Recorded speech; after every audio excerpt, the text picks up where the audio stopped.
नमस्कार दोस्तों, स्वागत है आपका एक बार फिर से मेरे YouTube चैनल में the art of being happy की इस सीरीज में। यह एक वैल्यू एडिशन कोर्स है जिस पवित्र मन से मैं ये वीडियो श्रृंखला शुरू किया। आप लोगों का रिस्पांस बहुत अच्छा मिल रहा है।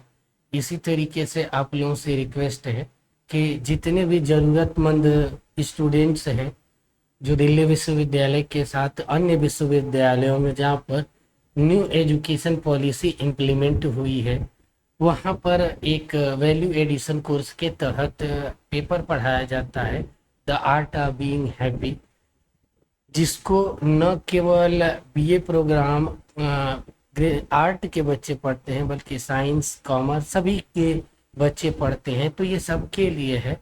आपसे बस एक ही रिक्वेस्ट है कि वीडियो को ज़्यादा से ज़्यादा जितने ज़रूरतमंद स्टूडेंट हैं उन तक पहुंचाने का प्रयास करें। यही मेरी सार्थकता सिद्ध करने का सबसे बेस्ट आप लोगों का प्यार होगा, तो इस कड़ी को आगे बढ़ाएंगे। तो यहाँ पर हैप्पीनेस की एक बहुत अच्छी डिफिनीशन और पार्ट लिखा है। The secret of being happy is the accepting where you are the life and making the most out of every day.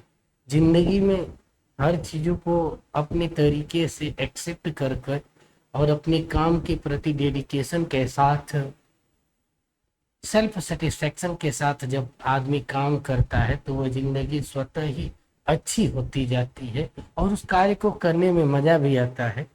यह 13वीं लेक्चर होगा the art of being happy में। इसके अंतर्गत क्या क्या पढ़ना है उस विषय वस्तुओं को हम पीपीटी अन्य विषय वस्तुओं के साथ जिस तरीके से पिछली कक्षाओं में डिस्कस किया हो हिंदी और इंग्लिश के माध्यम से, जिससे इंग्लिश मीडियम के स्टूडेंट को भी फायदा हो और हिंदी मीडियम के स्टूडेंट को विशेष रूप से फायदा हो। जो ब्लाइंड हैं, जो देखने में असक्षम हो, वो सुन सकते हैं और उसको एकदम अपनी भाषा में समझ सकते हैं। जहाँ तक मैं देखता हूँ समझता हूँ, नॉर्थ इंडिया के बेल्ट में जो इंग्लिश लैंग्वेज है ये हमारी लिखने और पढ़ने की है, जबकि हमारी जो समझने का होता है या हम अपनी एक्सप्रेशन को अभिव्यक्त करते हैं वह हिंदी में ही है। तो ज़्यादातर समझ में आती है हिंदी। ठीक है, तो ये थोड़ा सा बेसिक परिचय है। और जो भी फिलॉसफी के बैकग्राउंड के स्टूडेंट हैं, यदि वो फिलॉसफी हिंदी मीडियम से या कोई बुक कैसे आंसर फॉर्मुलेट किया जाए इन चीज़ों को सीखना चाहते हैं तो मेरी पुस्तकों का सहारा ले सकते हैं। ये जो 5 पुस्तकें हैं बहुत जल्दी आ जाएंगी। मोतीलाल धर्म दर्शन पब्लिकेशन अगले हफ्ते तक आ जाएगी जो मोतीलाल बनारसी दास से है, और दर्शन शास्त्र की मूल समझ से न्यू एजुकेशन पॉलिसी के तहत सेमेस्टर 1 की चीज़ों पर आधारित है। Social and political 3rd semester में जो आ रहा है उस पर आधारित है। तो ये बेसिक परिचय है। आज हम यूनिट 3rd की कुछ चीज़ें पढ़ेंगे और यूनिट 3rd में क्या क्या चीज़ें पढ़ेंगे, जैसे पहले थोड़ा सा बेसिक परिचय हम दे देते हैं, आपको समझ में आ जाएगा कि यूनिट 3rd में क्या है। हैप्पीनेस क्रॉस कल्चर कॉन्टेक्स्ट, यानी culture and happiness. What is the relation between culture and happiness. बहुत सॉफ्ट, दोनों ही एक प्रकार से कहा जाए तो दोनों सॉफ्ट पावर है, सॉफ्ट फीलिंग है। आज मैं कल्चर को इस तरीके से एक्सप्लेन करूंगा कि न केवल आपके कंपटीशन एग्जाम के पॉइंट ऑफ व्यू से क्लियर हो जाएगी, बल्कि इन द फ्यूचर कोई भी कंपटीशन देते हैं तो वहाँ पर भी कल्चर की चीज़ें क्लियर हो जाएगी। पिछले लगभग 10 वर्षों से मेरा यही काम था, यूपीएससी के लिए फिलॉसफी ऑप्शनल और इथिक्स का जो पेपर है वो पढ़ाता था। तो इसमें से बहुत सी यूनिक चीज़ें हैं। इसमें से कुछ चीज़ें, ये पूरा का पूरा पार्ट आपको सोशल एंड इकोनॉमिकल क्षेत्र से रिलेटेड है। इकोनॉमिक से यदि यूपीएससी के सिलेबस से देखें तो ये 3rd पेपर में बहुत सी चीज़ें इसकी भाग लेंगी, प्रीलिम्स में भी ये चीज़ें आएंगी, तो थोड़ा सा देखिएगा। और कुछ चीज़ें ऐसी है जो 4th पेपर की भी चीज़ें हैं। तो कई डायमेंशन से ये चीज़ें हैं। The interpersonal relation comparative prospective toward the self actualization, स्वनियंत्रण की हिंदी और इंग्लिश में दोनों का इसलिए मैं कर दिया हूँ कि समझने में आपको सुविधा हो। अब यहाँ पर एक चीज समझना है, understanding subjective well being SWB, ये क्या होता है। मैंने बहुत बखूबी हर चीजें पिछले लेक्चर में पढ़ाया हूँ। यहाँ पर भी थोड़ा सा आपको इसके कुछ कंसेप्ट को क्लियर करना चाहूँगा। उसके बाद SWB क्या होता है, ठीक है। इसके यदि फॉर्मेट की बात आएगी कि किस तरीके से यदि कोई क्वेश्चन पूछता है तो कैसे हमें आंसर फॉर्मुलेट करना है, तो पहले यहाँ पर लिखेंगे what is the meaning of SW, meaning लिखेंगे। उसके बाद डिफिनेशन लिखते हैं कि क्या डिफिनेशन है उसके बाद बेसिक कैरेक्टर क्या क्या है, कैरेक्टर क्या क्या है SW की। उसके बाद हैप्पीनेस के साथ इसका रिलेशन क्या है, हैप्पीनेस प्लस SWB। उसके बाद कंक्लूजन की बात करते हैं। प्रीवियस लेक्चर में मैंने इन तीनों विषय वस्तुओं को बहुत सूक्ष्मता से डिस्कस किया था। What is the meaning of subject SWB, definition क्या है, इंडियन पॉइंट ऑफ व्यू से भी डिफिनीशन क्लियर किया था और वेस्टर्न पॉइंट ऑफ व्यू से भी वेस्टर्न डिफिनीशन क्लियर किया था। आप लोगों से रिक्वेस्ट होगी कि जो प्रीवियस ईयर की मतलब प्रीवियस लेक्चर की जो वीडियो है उसको एक सीक्वेंस से देखेंगे तो सारी चीजें ऑटोमेटिक हर विषय वस्तुएं बहुत अच्छे से क्लियर होंगी। अब बात आता है बेसिक कैरेक्टर, तो वहां पर मैंने क्लियर कर दिया था। आज हमें समझना है relation between subject and SWB और उसके बाद थोड़ा सा कंक्लूजन की तरफ बढ़ेंगे। यूनिट 2 में हमने इसके इन तीनों आयामों को समझने का प्रयास किया। आज यूनिट 3 के अंतर्गत हम ये यूनिट 2 का पार्ट है, यूनिट 2 का पार्ट है, ये यूनिट 3 का पार्ट है, यूनिट 3 का पार्ट है। तो हम तीन जहाँ पे जो पॉइंट है जब तक हम को रिलेट करके कंपैरेटिव कंप्रिहेंशन के माध्यम से पढ़ते हैं तो हमारी जो समझ होती है बहुत अच्छे से हो जाती है। और मेरी कोशिश यही है कि हर टॉपिक को आंसर कैसे फॉर्मुलेट किया जाए, आपकी एक पूरा माइंड सेटअप ही इस तरीके से बना दिया जाए कि आप सोचिए कोई भी चीज पढ़े तो एक फॉर्मेट में पढ़े, कंसेप्ट विथ आंसर फॉर्मुलेट के दोनों तरीके से। कंसेप्ट से आपको नॉलेज आएगा, आंसर फॉर्मुलेट के तरीके सीखने से आपके अच्छे मार्क्स आएंगे। तो दोनों विषय वस्तुओं पर हम काम करते चल रहे हैं। यहाँ पर थोड़ा सा पढ़ते चलेंगे कि अंडरस्टैंडिंग सब्जेक्ट SWB क्या है। तो एक व्यक्ति अपने जीवन में संज्ञानात्मक एवं भावनात्मक विषय वस्तुओं को जिस तरीके से एक्सप्रेस करता है उसको क्या बोलते हैं, SWB की फीलिंग कहते हैं। जैसे थोड़ा सा इन घटनाओं के साथ साथ संतुष्टि की बात आती है, सेल्फ सेटिस्फेक्शन की बात आती है कि सेल्फ सेटिस्फेक्शन किस तरीके से होगा जिससे हमारे जो फीलिंग होती है इमोशनल चीजें वो भी क्लियर हो जाए। यहाँ पे मैं थोड़ा सा और इसको अच्छे तरीके से क्लियर करूंगा, ठीक है। व्यापक अवधारणा जिसमें सुखद अनुभव भावनाओं नकारात्मक विषय वस्तुओं को कम किया जाता है जबकि पॉजिटिव फीलिंग को बढ़ाया जाता है। मैंने बताया था कि फीलिंग दो प्रकार की होती है किसी भी चीजों को लेकर, एक पॉजिटिव फीलिंग एक निगेटिव फीलिंग। तो इसके अंतर्गत क्या है SWB के अंतर्गत कि आपको पॉजिटिव फीलिंग को इंक्रीज करना है।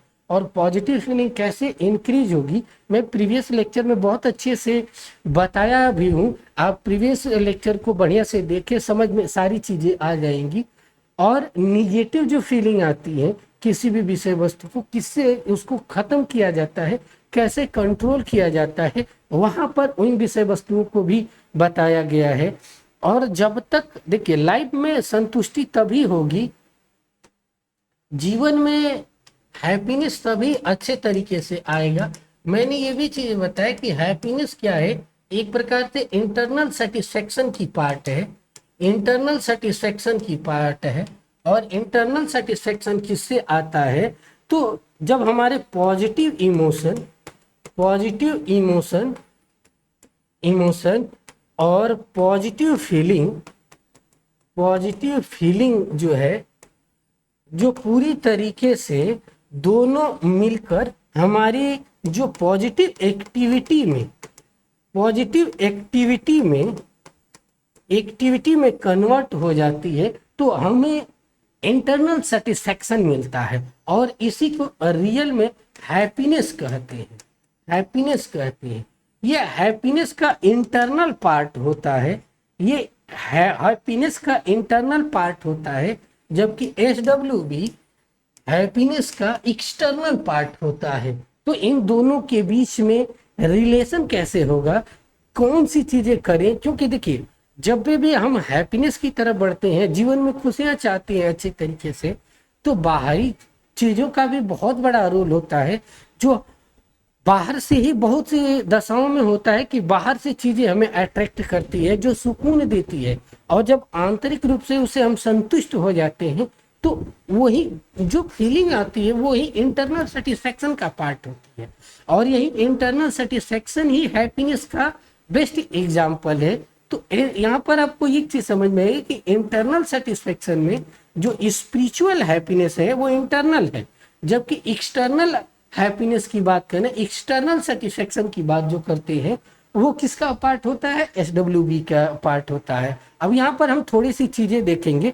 अब देखिए यहाँ पर बताया था जीवन संतुष्टि का अनुभव करना इसमें शामिल होता है, और ये जो लाइफ सेटिस्फैक्शन की चीजें आती हैं वो एक्सटर्नल चीजों से आती है, ठीक है, और एक्सटर्नल चीजें ही जाकर हमारी इंटरनल फीलिंग को कन्वर्ट होती है, और तभी जाकर हम कंप्लीट रूप से, कल हमने बेसिक कैरेक्टर पढ़ रहा था हैप्पीनेस के, तो बताया था उसमें कि happiness is the completeness form. ये एक प्रकार से कंप्लीटनेस का फॉर्म के देती है, जो हम आदमी पूरी तरीके से संतुष्ट होता है। इसमें अभी मैंने बताया कि पॉजिटिव एक्सपीरियंस यानी पॉजिटिव फीलिंग यानी पॉजिटिव जो हमारा इमोशन होता है बहुत बड़ा इसमें रोल अदा करता है, जो पूरी तरीके से इंटरनल फीलिंग में साइकोलॉजिकल प्रोसेस के तहत हमें इंटरनल सेटिस्फाइड करता है, जिसे हम हैप्पीनेस कहा जाता है, का मुख्य कारक है। क्योंकि यह जीवन को पुरस्कार के रूप में मिलता है। हम दुनिया में जो भी काम करते हैं जीवन का, चाहे वो काम शारीरिक हो, मेंटल हो, कोई भी प्रकार का हो, वो सारे का एम, लास्ट एम क्या होता है, उससे रिलेटेड हमारी हैप्पीनेस का जो आयाम होता है वही होता है। हम खुशियां चाहते हैं, वो खुशियां फिजिकली भी हो सकती है, मेंटली भी हो सकती है। यानी हमारे मनुष्य के यानी सृष्टि के सभी प्राणियों का जिंदगी का मेन उद्देश्य क्या है कि अपने आप को इंटरनल रूप से सेटिस्फाइड होना। और जब इंटरनल रूप से सेटिस्फाइड होने के लिए कई आयाम हो सकते हैं। कुछ लोगों को बाहरी चीजों से संतुष्टि मिल जाती है, कुछ लोगों को आंतरिक रूप से मिलती है, लेकिन सबके लालच, जीवन का एक ही उद्देश्य है कि हमें किसी न किसी तरीके से क्या होना चाहिए, इंटरनली रूप से सेटिस्फाइड होना है। और इंटरनल रूप से सेटिस्फाइड होने के जो प्रोसेस है वो एक साइकोलॉजिकल प्रोसेस होता है, और इसी साइकोलॉजिकल प्रोसेस से ही हमें हैप्पीनेस प्राप्त होती है। कहने का मतलब यही है कि सब्जेक्ट वेल बीइंग की जो कंसेप्ट है वो एक्सटर्नली, जो पर्सनली चीजों से आती है, वो उसको अचीव करते हुए इंटरनली की तरफ देखना है। जैसे सपोज दैट हमें प्यास लगी है, खूब प्यास लगी है, हमें पानी मिलती है, बाहर से वो चीजें आती है, तो हमारी बॉडी की नीड पूरी होती है। जब हमारी बॉडी की नीड पूरी होती तो हमें संतुष्टि प्राप्त होती है, तो हम कहते हैं तृप्त हो गए।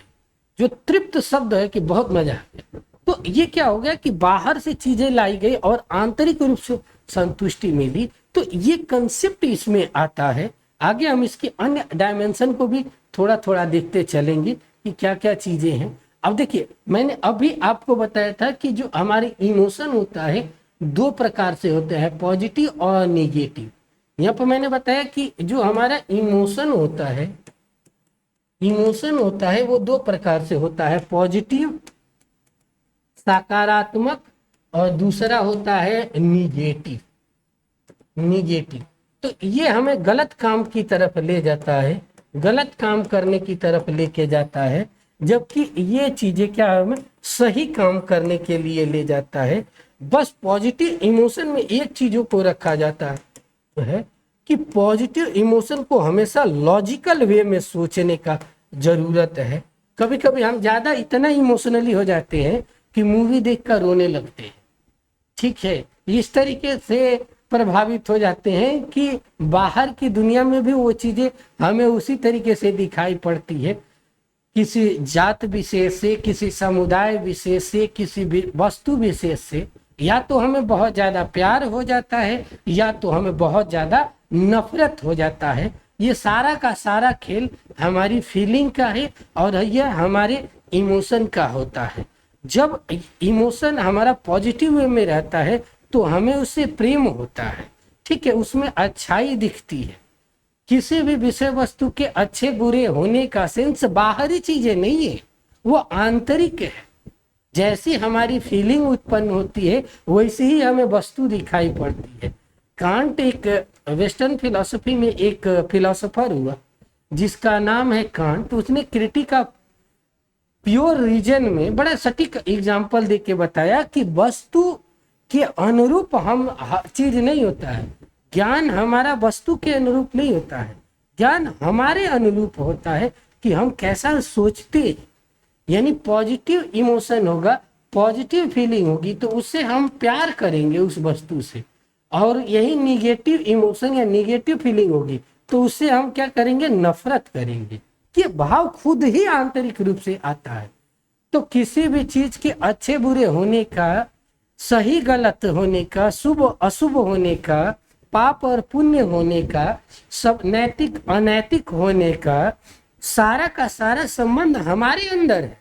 हम कैसा सोचते हैं, हमारा इमोशन कैसा होता है, हमारी पॉजिटिव इमोशन कैसा है, हमारी फीलिंग कैसी है ऑब्जेक्ट के प्रति, इस पे डिपेंड करता है और वैसे ही हम बन जाते हैं। तो हमें कंट्रोल किस पे करना है, हमें अपनी फीलिंग पे कंट्रोल करना है, क्योंकि फीलिंग ही हमारे अंदर पॉजिटिव और निगेटिव इमोशन को जगाती है और इसी से हम वैसे ही अफेक्टेड होते हैं, प्रभावित होते हैं। हमारे बॉडी लैंग्वेज पर, हमारे बोलने पर, हमारे कार्य करने पर सब कुछ का असर होता जाता है और वैसे ही हम बनते जाते हैं।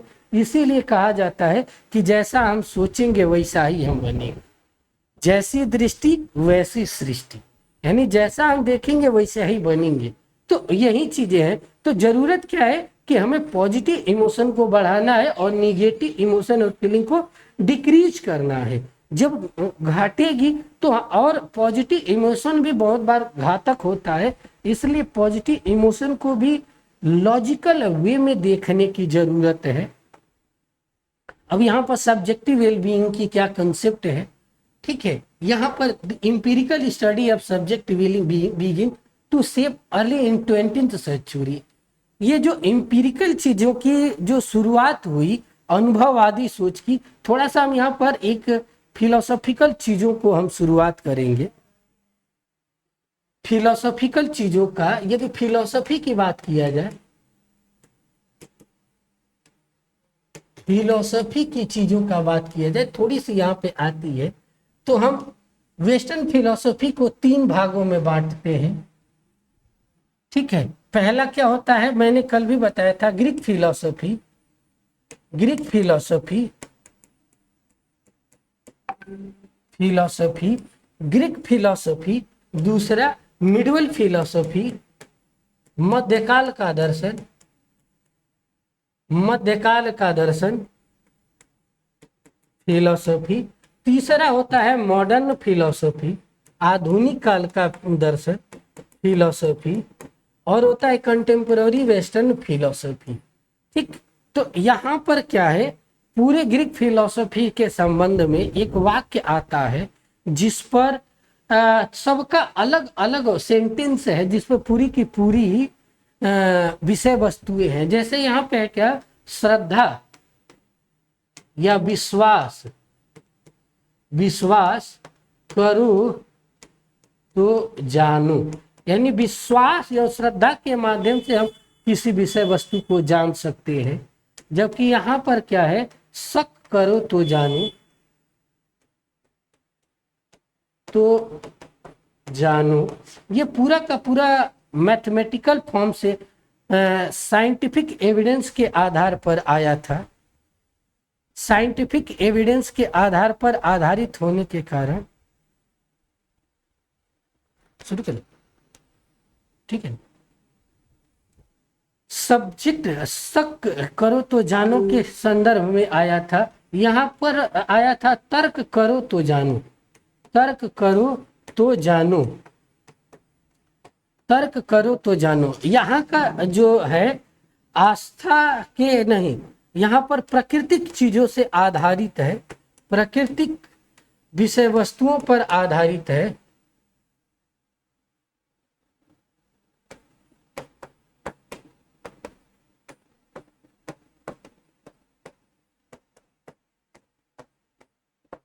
आधारित है मेन रूप से, ठीक है। तो ये इसका एक लोगो है, मैं अभी दिमाग पर उतर रहा है, मैं अभी बता दूंगा जब आगे पढ़ाऊंगा। तो यहाँ पर जब हम आधुनिक काल में शक करो तो जानो, तो ये दो प्रकार की स्कूल दिखाई पड़ते हैं इस समय। आधुनिक काल, आधुनिक पाश्चात्य दर्शन, दर्शन मॉडर्न वेस्टर्न फिलॉसफी। एक को कहते हैं अनुभववाद, ये मानता है कि हमारा जो भी ज्ञान प्राप्त होता है, ज्ञान प्राप्त होता है वह अनुभव के माध्यम से होता है, अनुभव के माध्यम से आता है, माध्यम से आता है, आता है। जबकि दूसरा स्कूल क्या है, बुद्धिवाद, बुद्धिवाद ये मानता है कि ज्ञान बुद्धि के माध्यम से आती है, माध्यम से आता है, आता है, ठीक है। इसके जो फिलोसोफर है, इस स्कूल में जो फिलोसोफर है उनको कहा जाता है LBH, यानी लॉक, बर्कले, ह्यूम। इधर का जो फिलोसोफर है उसको कहा जाता है DSL, ठीक है, डेकार्ट, स्पिनोजा, लाइबनिज। अब दोनों के ज्ञान के यथार्थ स्वरूप को प्रमाणित करने में दोनों ही सिद्धांत, दोनों ही जो आइडिया है अधूरी है, क्योंकि ज्ञान का आप बुद्धि और अनुभव दोनों से आता है।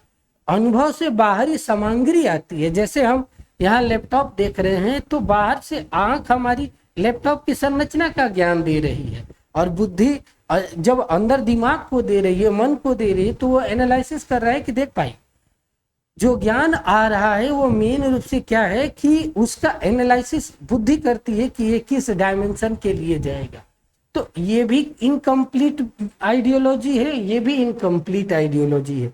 इन दोनों आइडियोलॉजी को सही रूप देने में, सही रूप प्रदान करने में एक सिद्धांत हुआ जिसे हम समीक्षावाद, समीक्षावाद का सिद्धांत कहते हैं, जिसके संस्थापक कांट थे।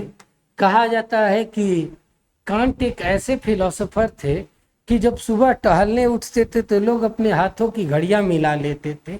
अपने जीवन में जो भी डिसिप्लिन रहा, हैप्पीनेस का सबसे बड़ा आधार आपके सेल्फ कंट्रोल पर है। आज मैं पढ़ाऊंगा सेल्फ एक्चुअलाइजेशन, ठीक है, सेल्फ नियंत्रण की चीजें किस तरीके से हैप्पीनेस में क्या रोल अदा करती है, उसकी क्या क्या है। तो उसका सबसे बेस्ट एग्जाम्पल वेस्टर्न में कांट मिलता है, और इन्होंने ही बताया था कि अनुभववाद की, इंपिरिकल की अनुभववादी जो आइडियोलॉजी थी वो भी अधूरी है, रैशनलिज्म की जो बुद्धिवादी आइडियोलॉजी है वो भी अधूरी है, और दोनों, क्योंकि दोनों एकाकी है, दोनों को मिलाने के बाद ही ज्ञान का यथार्थ प्रमाण निकलता है, जिसे हम समीक्षावादी कहते हैं।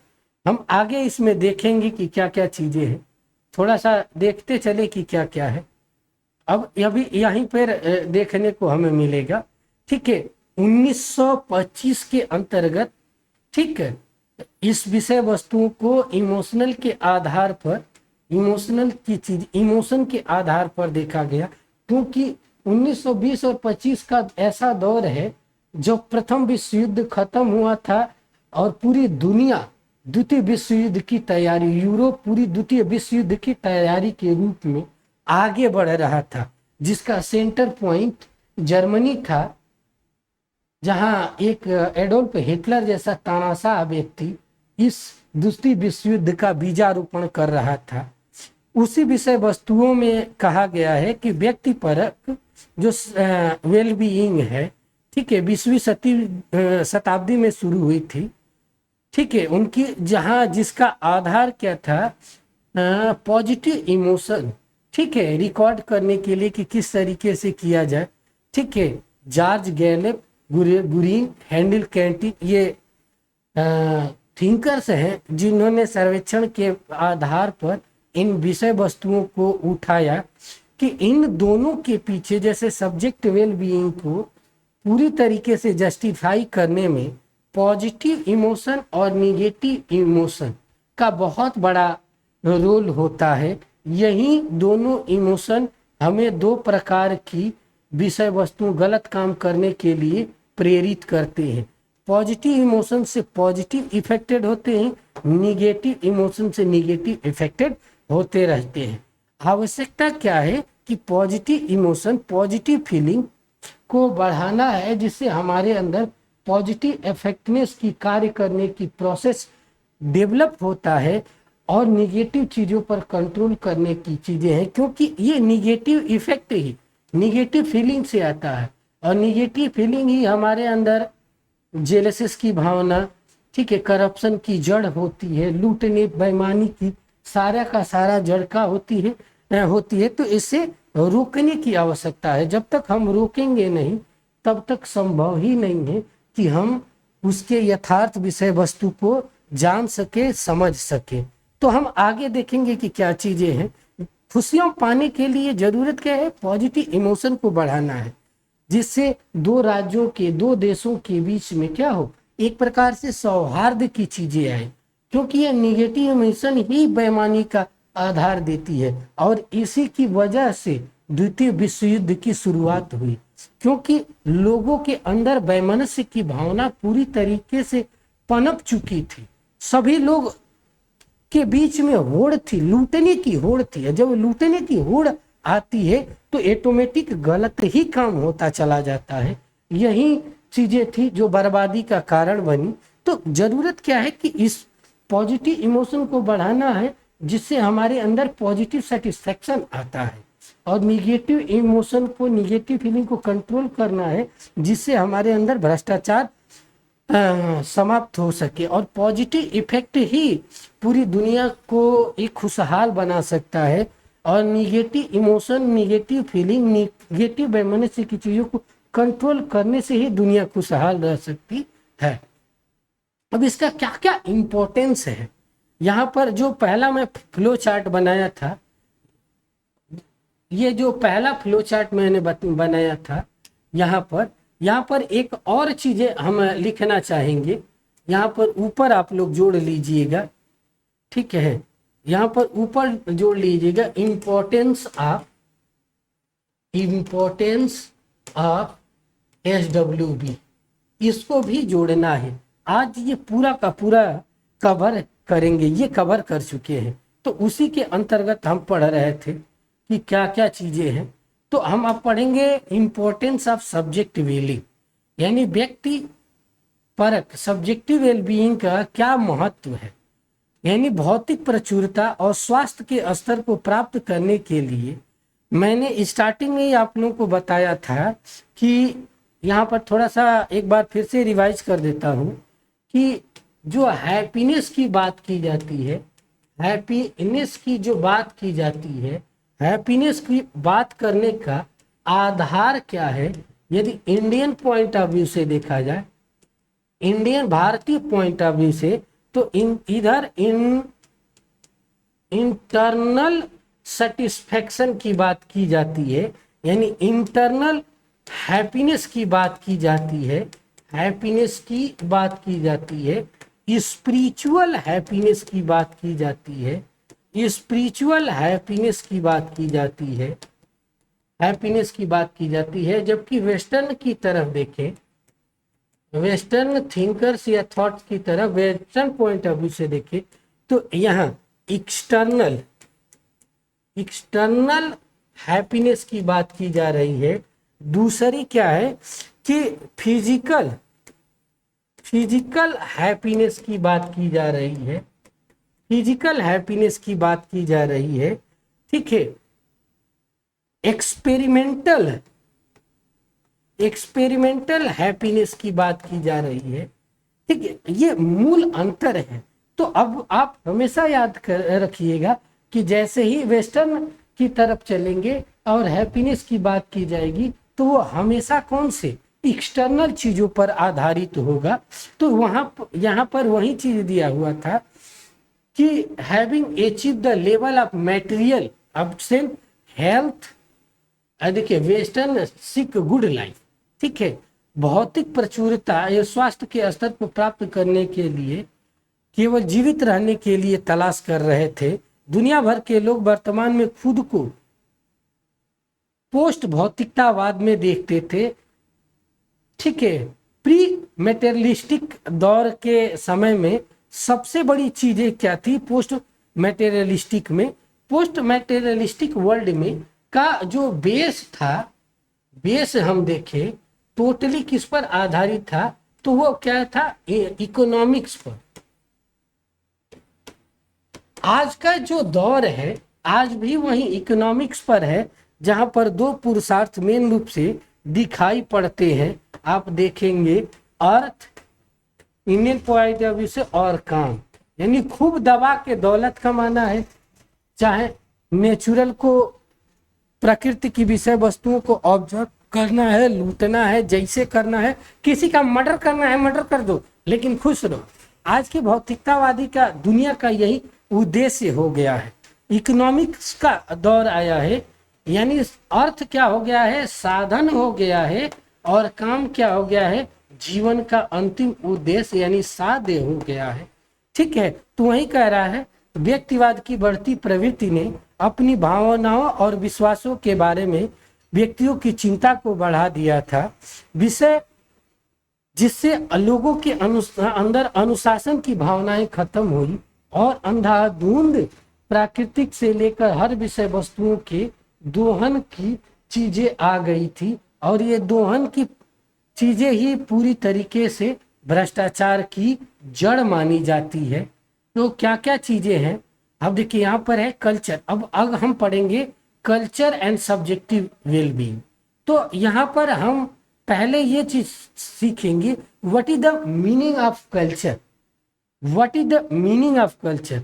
तो हम थोड़ा सा इसमें ये देखेंगे कि कल्चर की क्या मीनिंग है, क्योंकि अब यहाँ पर हम थोड़ा सा कल्चर के बारे में पढ़ेंगे कि किसी भी देश की, किसी भी सोसाइटी की, किसी भी व्यक्ति की एक कल्चरल एक्टिविटी होती है, सांस्कृतिक फीलिंग होती है, भाव होता है, वो क्या होता है और कैसे होता है। तो थोड़ा सा इसका एक हम फॉर्मेट बनाएंगे और उसके बाद समझेंगे।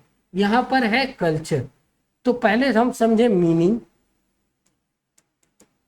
What is the meaning of culture. तो कल्चर क्या है? एक प्रकार संस्कृति। संस्कृति का मतलब होता है, हिंदी में इसे संस्कृति कहते हैं, कृति, यानी किसी भी व्यक्ति के व्यवहारिक आयाम की आंतरिक अनुभूति को क्या कहते हैं?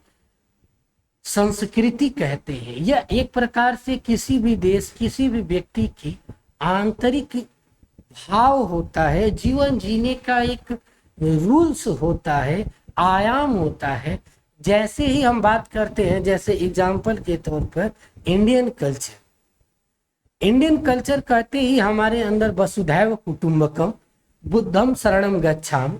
इंडियन कल्चर कहते हैं तो वसुधैव कुटुंबकम, बुद्धम शरणम गच्छामि की भावनाएं आती है। तो यह इंडियन कल्चर का एक लोगो है जिसपे पूरी भारतीय संस्कृति की, भारत देश की आत्मा सन्निहित दिखाई पड़ती है।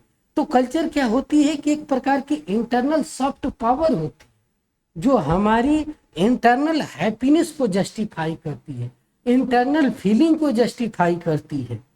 क्या क्या चीजों को, तो डिफिनीशन क्या होगा कि एक ऐसी डिफिनीशन क्या लिखेंगे कि एक प्रकार की ऐसी भावनात्मक इमोशनल एक्टिविटी जो हमें जोड़ने का काम करती है, बांधने का काम करती है। इस प्रकार के इथिकल्स रूल्स को ही क्या बोलते हैं, कल्चर बोलते हैं। अब कल्चरल चीजें क्या है कि कल्चर व्यक्ति की भी हो सकती है। कल्चर यदि टाइप्स में देखें, टाइप्स के रूप में देखें, टाइप्स के रूप में देखें तो ये पर्सनल भी हो सकती है, स्टेट की भी हो सकती है, सोसाइटी की भी हो सकती है, ठीक है, कंट्री की भी हो सकती है। जैसे मेरी कल्चर व्यक्तिगत भी आपकी एक पर्सनल फीलिंग है, जिस तरीके से आप व्यवहार करते हैं, सोचते हैं, वो पर्सनल थिंग्स में आती है। ठीक है, सोसाइटी की यदि बात करते हैं, सोसाइटी की बात करें तो जैसे मान लो कि नॉर्थ ईस्ट में बहुत सी सोसाइटी, बहुत सी जनजातियां हैं, वो एक विशेष सोसाइटी में रहती हैं। ठीक है, उनका खान पान, उनके देवी देवता, उनके पहनावा में सारी चीजें शामिल होती है। यानी कल्चर क्या है, एक प्रकार के इंटरनल फीलिंग के इथिकल्स रूल्स का समूह है, जिसमें एक चीज नहीं कई विषय वस्तुएं सम्मिलित है। जैसे आपके खान पान, आपका पहनावा, ठीक है, आपकी बोलचाल, आपके देवी देवता, लोगों से व्यवहार, ये सारी चीजें कल्चर के अंतर्गत आती है। भारत एक ऐसा देश है जहां पर विभिन्न कल्चर के लोग एक दूसरे के साथ बिना किसी भेदभाव के, भारतीय इंडियन कल्चर जो वसुधैव कुटुंबकम की स्लोगन वाक्य है, उसमें विश्वास करते हुए जीवन जीते हुए रहते हैं। कहने का मतलब क्या है कि कल्चर एक क्या है, आंतरिक एथिकल्स रूल्स का भाव होता है जो हमें बांधने का काम करता है। यदि पूछ देता है एग्जाम में what is the meaning of culture, explain all dimension of culture, then you should try to explain all topic to related by with sequence, then you can explain all dimensions of culture. And after that we can also justify the relation between SWB and happiness and culture. Okay, तो यहाँ पर हमने इन तीन चीजों को समझा कि society का क्या होता है, देश का क्या होता है, कल्चर की एक बहुत बड़ी व्यापक व्याख्या होती है। तो हम उन चीजों को देखने का प्रयास किए थे। अब हम इसके अंतर्गत समझेंगे कि क्या क्या चीजें हैं कल्चर में। ठीक है, टाइप समझ लिए। अब कल्चर एंड सब्जेक्ट विलिंग, संस्कृति और व्यक्ति कल्याण, लोगों को खुश करने में अंतर, यानी हैप्पीनेस को प्राप्त करने का। हैप्पीनेस क्या है, एक प्रकार से इंटरनल फीलिंग है, जिसे खा के, पी के, पहन के, ओढ़ कर, बात करके इंक्रीज होती है बाहरी चीजों से। और मैंने अभी आप लोगों को बताया कि जो कल्चर में इन विषय वस्तुओं को भी शामिल किया जाता है, तो दोनों के बीच में ऐसा संबंध है जैसे मछली का पानी के साथ। बिना एक दूसरे को समझे, बिना एक दूसरे के संबंध के हम दोनों को अलग करके देख ही नहीं सकते हैं, क्योंकि दोनों एक ही सिक्के के दो पहलू हैं। और जब तक हम दोनों को एक साथ नहीं जस्टिफाई करेंगे, क्लियर नहीं हो पाएगा। इसीलिए संस्कृति और व्यक्ति कल्याण का सीधा है कि लोगों को खुश करने में गहरा संबंध है। सामूहिक संस्कृति में आत्मसम्मान, देखिए जो कल्चरल एक्टिविटी होती है, कल्चर में क्या होती है कि जो सेल्फ रिस्पेक्ट की भावना रहती है, लाइफ सेटिस्फैक्शन की भावनाएं रहती है, और ये दोनों चीजें हैप्पीनेस के अंदर भी रहती है। सेल्फ सेटिस्फैक्शन, लाइफ सेटिस्फैक्शन, ये दोनों को सेटिस्फाइड करने का काम करती है। और मैंने एक चीज और बताया कि जो हैप्पीनेस आती है वो दोनों डायमेंशन से आती है। कहने का कि एक्सटर्नली भी होती है और इंटरनली भी होती है। एक्सटर्नल रूप से अभी मैंने बताया कि इसके मटेरियल जाता है। यहाँ पे सपोज दैट आदमी है, ये आदमी है ए नाम का, ठीक है, तो ये किसी वस्तु को देखता है यहाँ पर, ठीक है, तो इसे जो देखकर आनंद मिलता है, इसको एक्सटर्नल हैप्पीनेस कहते हैं। और उसके बाद ये जो महसूस करके फीलिंग ला के जो आनंद प्राप्त करता है उसको कहते हैं इंटरनल सेटिस्फैक्शन। तो ये मेन अंतर है, इस चीज को समझना बहुत जरूरी है। ठीक है, व्यक्तिवादियों की तुलना में दोनों की चीजें हैं। कल्चरल क्या है, अब थोड़ा सा ये भी देखें। कल्चर पूरी के तरीके से ग्रुप या किसी संगत विशेष की विषय वस्तुओं को निर्धारित करती है, और सब्जेक्ट वेल बीइंग भी सोसाइटी के कल्याण की बात करता है, देश के कल्याण की बात करता है, सामाजिक उत्थान की बात करता है। ये सारे डायमेंशन हमें देखने को मिला। आगे हम पढ़ेंगे कल्चर एंड सब्जेक्ट विलिंग, ये दोनों के बीच में अंतर क्या है और क्या रिलेशन हो सकते हैं उसका है। दोनों के दोनों का जो बेस है, यानी हम ये कह सकते हैं कि दोनों का जो बेस है, यानी हैप्पीनेस का और कल्चर का, दोनों का बेस क्या है, वेलफेयर है। वेलफेयर है यानी सोशल वेलफेयर है। सोशल वेलफेयर के साथ सेल्फ सेटिस्फेक्शन है, और दोनों के अंदर ये दोनों बातें आती है। और इन दोनों का संबंध किससे होता है, मनुष्य की भावनाओं से होता है, इमोशन से होता है। यानी कहने का मतलब वो भावनाओं की तुलना में अधिक महत्वपूर्ण हो जाता है, जो व्यक्ति अपने जीवन की संतुष्टि की भविष्यवाणी करने में महसूस करता है। और ये दोनों चीजें किससे आती है, हमारी बेसिक नीड के पूरी होने पर। मनुष्य को क्या चाहिए, बिजली पानी सड़क, यानी बेसिक नीड की जरूरत होती है, जिससे उसकी आधारभूत चीजें प्राप्त हो सके। तो उसको प्राप्त करना, अब इसी इकोनॉमिकल डायमेंशन से देखें तो कंट्री वाइज देखें तो डेवलप कंट्री की अलग डिमांड होती है, डेवलपिंग कंट्री की अलग डिमांड होती है, लिस्ट डेवलपिंग कंट्री की अलग डिमांड होती है, जो पुअर कंट्री है उनकी अलग डिमांड होती है। ये चीजें हैं, लेकिन ओवरऑल सभी चारों सेक्टर में, चारों फेजों में आप एक चीज देखेंगे कि एक चीज जो कॉमन है, सबको अपनी बेसिक नीड की जरूरत होती है।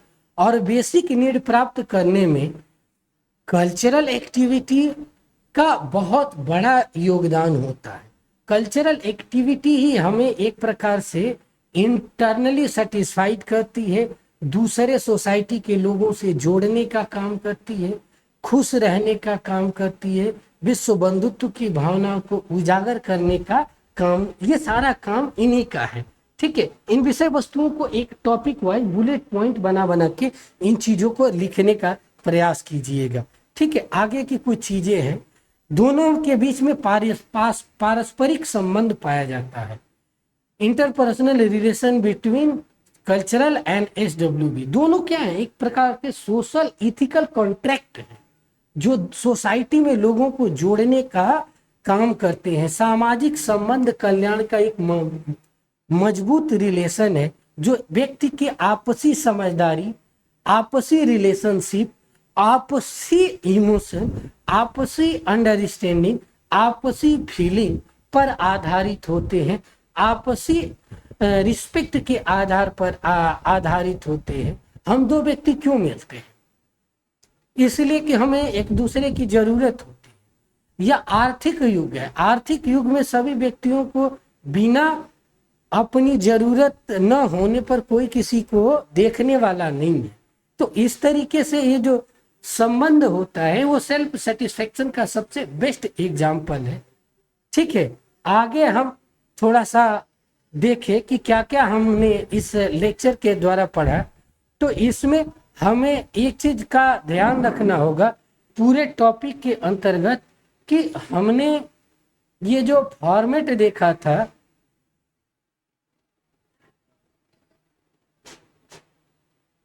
ये फॉर्मेट देखा था कि मीनिंग क्या होती है, डिफिनीशन क्या होता है, हर चीज किस तरीके से है।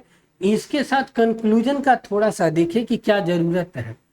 हम निष्कर्ष कैसे लिखेंगे, निष्कर्ष कैसे लिखेंगे, निष्कर्ष कैसे लिखेंगे। तो निष्कर्ष में मैंने हमेशा बताया उत्तर का सार, ओवरऑल पॉइंट ऑफ व्यू। तो उत्तर का सार क्या हो सकता है कि the relation between culture, happiness and subject wellbeing क्या है, ये तीनों मनुष्य के इंटरनल सेटिस्फेक्शन का पार्ट है, जो हमारी इंटरनल फीलिंग पर आधारित है।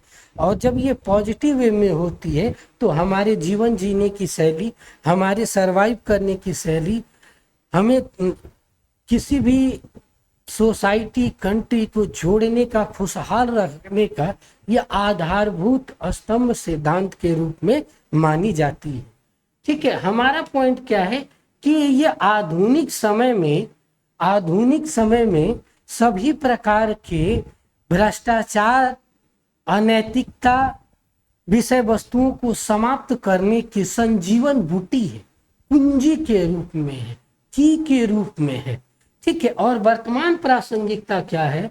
वर्तमान प्रासंगिकता इसकी क्या है कि आज के लोगों में इथिकल, नैतिक मूल्यों को, इथिकल वैल्यू, नैतिक मूल्य यानी मोरल वैल्यू को बढ़ाना है, जिससे एक दूसरे के अंदर मानवीय प्रवृत्ति का विकास हो सके और अनैतिकता का समापन हो सके। तो इस वीडियो श्रृंखला के अंतर्गत हमने जो इसकी बेसिक चीजें थी, हमने समझने का प्रयास किया। ठीक है, और देखा कि क्या क्या चीजें हैं, किस तरीके से ये काम करती है। तो इस वीडियो श्रृंखला के अंतर्गत हमने ये समझने का प्रयास किया कि what is relation between SWB, happiness, culture, and what is difference between culture, happiness and happiness, and what is the point of view of Indian point of view, and what is the main point of view of western things. ठीक है, उसके बाद हमने थोड़ा सा philosophical dimension को भी देखा, पोस्ट मटेरियलिस्टिक युग के बारे में भी हमने पढ़ा। तो ओवरऑल ये पूरा टॉपिक खत्म हुआ। इसी के साथ आप सभी से एक रिक्वेस्ट जरूर रहेगी कि वीडियो को ज़्यादा से ज़्यादा लाइक करें, शेयर करें और चैनल को सब्सक्राइब जरूर करें, जिससे नेक्स्ट वीडियो आए तो पता चले और जितने भी ज़रूरतमंद लोग हैं, ठीक है, उन तक पहुंचाने का मेन रूप से काम करें। नहीं, जो कुछ भी नहीं करना है तो शेयर जरूर करें, जिससे लोगों तक पहुंच सके।